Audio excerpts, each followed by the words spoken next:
ಯಾಕಂದರೆ ಯಡಿಯೂರಪ್ಪನವರು ಇವತ್ತು ಶೆಟ್ಟರ್ ಅವ್ರನ್ನ ಕರೆಸಿ ಮಾತುಕತೆ ಮಾಡಿದ್ದಾರೆ. ಶೆಟ್ಟರ್ ಕೂಡ ತಾತ್ವಿಕವಾಗಿ ಒಪ್ಪಿಗೆ ಕೊಟ್ಟಿದ್ದಾರೆ ಬೆಳಗಾವಿಯಿಂದ ಕಣಕ್ಕಿಳಿಯಲಿಕ್ಕೆ. ಯಡಿಯೂರಪ್ಪನವರು ಏನಂತಾರೆ ಬನ್ನಿ ನೋಡೋಣ. ಶೆಟ್ಟರ್ ನಿನ್ನೆ ಬಂದು ಭೇಟಿಯಾಗಿದ್ರು ಸರ್. ಜಗದೀಶ್ ಶೆಟ್ಟರ್ ಬಂದಿದ್ರು. ಅವ್ರಿಗೆ ಬೆಳಗಾಂ ನಿಲ್ಲಕ್ಕೆ ಇಷ್ಟ ಇರಲಿಲ್ಲ. ನನಗೆ ನಾನು ಕನ್ವಿನ್ಸ್ ಮಾಡಿ ಬೆಳಗಾಮಲ್ಲಿ ನಿಲ್ಲಿ ಅಂತ ಹೇಳಿದ್ದೇನೆ. ಅವರು ಸಂತೋಷದಿಂದ ಒಪ್ಕೊಂಡು ಹೋಗಿದ್ದಾರೆ. ಭಾಳ ದೊಡ್ಡ ಹಂತದಲ್ಲಿ ಬೆಳಗಾಮಿಂದ ಗೆಲ್ಲಕ್ಕೆ ಸಾಧ್ಯ ಇದೆ, ಅದರಲ್ಲಿ ಅನುಮಾನ ಇಲ್ಲ. 28 ಗೆಲ್ತಿರ್ಬೇಕಾದ್ರೆ ಮೋದಿಯವರ ಆಶೀರ್ವಾದದಿಂದ ಅದೇನು ಕಷ್ಟ ಆಗುತ್ತೆ ಅನ್ಸೋದಿಲ್ಲ. ಕೊನೆಗೆ ಕನ್ವಿನ್ಸ್ ಮಾಡಿ ಕಳಿಸಿದ್ದೇನೆ, ಒಪ್ಕೊಂಡು ಹೋಗಿದ್ದಾರೆ. ಅವ್ರು ಬೆಳಗಾವಿ ಹಿಂದೆ ಸ್ಪರ್ಧೆ ಮಾಡಿದ್ದಾರೆ. ಜಗದೀಶ್ ಶೆಟ್ಟರ್ ಬಂದಿದ್ರು. ಅವ್ರಿಗೆ ಬೆಳಗಾಂ ನಿಲ್ಲಕ್ಕೆ ಇಷ್ಟ ಇರಲಿಲ್ಲ. ನನಗೆ ನಾನು ಕನ್ವಿನ್ಸ್ ಮಾಡಿ ಬೆಳಗಾಮಲ್ಲಿ ನಿಲ್ಲಿ ಅಂತ ಹೇಳಿದ್ದೇನೆ. ಅವರು ಸಂತೋಷದಿಂದ ಒಪ್ಕೊಂಡು ಹೋಗಿದ್ದಾರೆ. ಭಾಳ ದೊಡ್ಡ ಹಂತದಲ್ಲಿ ಬೆಳಗಾಮಿಂದ ಗೆಲ್ಲಕ್ಕೆ ಸಾಧ್ಯ ಇದೆ, ಅದರಲ್ಲಿ ಅನುಮಾನ ಇಲ್ಲ. 28 ಗೆಲ್ತಿರ್ಬೇಕಾದ್ರೆ ಮೋದಿಯವರ ಆಶೀರ್ವಾದದಿಂದ ಅದೇನು ಕಷ್ಟ ಆಗುತ್ತೆ ಅನ್ಸೋದಿಲ್ಲ.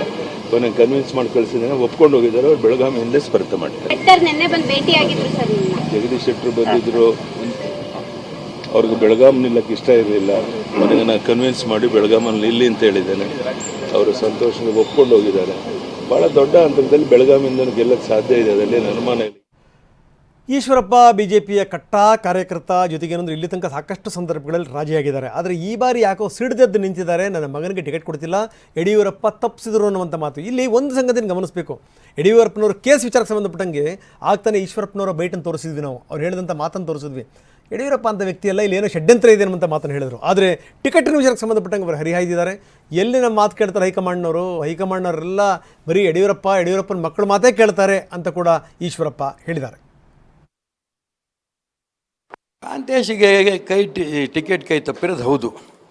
ನಾನು ಕಾಂತೇಶ ಯಡಿಯೂರಪ್ಪನ ಮನೆ ಮುಂದೆ ಹೋದಾಗ ಅವ್ರು ಸ್ಪಷ್ಟವಾಗಿ ಹೇಳಿದರು, ಹಾವೇರಿ ಲೋಕಸಭಾ ಕ್ಷೇತ್ರದಲ್ಲಿ ಕಾಂತೇಶ ನಿಲ್ಲಿಸೋದಕ್ಕೆ ನಾನು ಟಿಕೆಟು ಕೊಡಿಸ್ತೇನೆ, ಆ ಕ್ಷೇತ್ರದಲ್ಲಿ ಓಡಾಟ ಮಾಡಿ ಗೆಲ್ಲಿಸ್ತೇನೆ, ಇದರಲ್ಲಿ ನನ್ನ ಅನುಮಾನ ಆಯಿತಾ.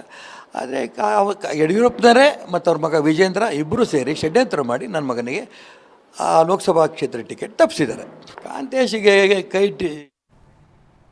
ಇನ್ನು ಈಶ್ವರಪ್ಪನವ್ರ ಮನೋಭಾವನೆ ಯಾವ ರೀತಿ ಇದೆ ಅಂತ ಯಡಿಯೂರಪ್ಪನವ್ರಿಗೆ ತುಂಬ ಚೆನ್ನಾಗಿ ಗೊತ್ತಿದೆ. ಈಶ್ವರಪ್ಪನವ್ರ ಜೊತೆ ನಾನು ಮಾತಾಡ್ತೀನಿ, ಈಶ್ವರಪ್ಪನವ್ರನ್ನ ಮನವೊಲಿಸ್ತೀನಿ ಅನ್ನುವಂಥ ಮಾತನ್ನು ಯಡಿಯೂರಪ್ಪ ಹೇಳಿದ್ದಾರೆ. ಈಶ್ವರಪ್ಪನವರು ಇವತ್ತು ಸಂಜೆ ಒಳಗೆ ತಮ್ಮ ನಿರ್ಧಾರ ತಿಳಿಸ್ತೀವಿ ಅಂತ ಹೇಳ್ತಿದ್ದಾರೆ. ಖಂಡಿತ ಅವರ ಮನವೊಲಿಸ್ತೇವೆ.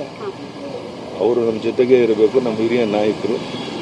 ಎಲ್ಲವೂ ಸರಿ ಹೋಗುತ್ತೆ ಅನ್ನೋಂಥ ಸಂಪೂರ್ಣ ವಿಶ್ವಾಸ. ಈಶ್ವರಪ್ಪನವರು ಇವತ್ತು ಸಂಜೆ ಒಳಗೆ ತಮ್ಮ ನಿರ್ಧಾರ ತಿಳಿಸ್ತೀವಿ ಅಂತ ಹೇಳ್ತಿದ್ದಾರೆ. ಖಂಡಿತ ಅವರ ಮನವೊಲಿಸ್ತೇವೆ.